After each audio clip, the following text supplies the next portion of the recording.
नमस्कार। प्रस्तुत है आज का चिंतन। चिंतन से चरित्र प्रभावित होता है और चरित्र के अनुरूप व्यवहार बन पड़ता है। विकृति इसी क्षेत्र में घुस पड़े तो रंगीन चश्मा पहनने पर सब कुछ उसी रंग का दिख पड़ने की तरह कुछ का कुछ समझ पड़ने की स्थिति बन जाती है। तथ्य को समझते हुए इसी निष्कर्ष पर पहुंचना पड़ता है कि अपनी और अपने परिकर की मनः स्थिति को सुधारा जा सके तो प्रतिकूलताओं को अनुकूलताओं में बदलने में देर न लगे।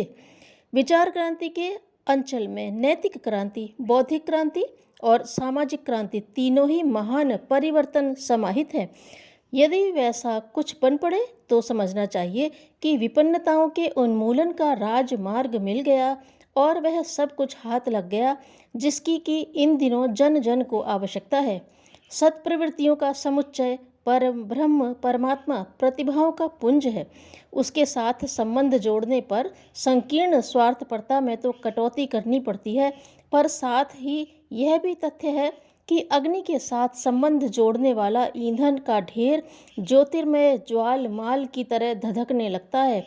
उत्कृष्टता के साथ जुड़ने वालों में से किसी को भी यह नहीं कहना पड़ता कि उसे प्रतिभा परिकर के भांडागार में से किसी प्रकार की कुछ कम उपलब्धि ही हस्तगत हुई। दिशा निर्धारित कर लेने पर मार्गदर्शक तो पग पग पर मिल जाते हैं। कोई न भी मिले तो अपनी ही अंतरात्मा उसकी आवश्यकता की पूर्ति कर देती है। एक बार बुद्ध पाटन नगर में पहुँचे। वे एक ऐसे मोहल्ले में ठहरे जो दुष्ट दुराचारियों के लिए कुख्यात था। नगर के प्रतिष्ठित लोग बुद्ध के दर्शन को पहुँचे तो उन्होंने आश्चर्य से पूछा, भला इतने बड़े नगर में आपको सज्जनों के साथ रहने की जगह न मिली या आपने उनके बीच रहना पसंद नहीं किया? हंसते हुए बुद्ध ने पूछा, वैद्य मरीजों को देखने जाता है या चंगे लोगों को? ईश्वर का पुत्र पीड़ितों और पतितों की सेवा के लिए आया है, उसका स्थान उन्हीं के बीच तो होगा। धन्यवाद।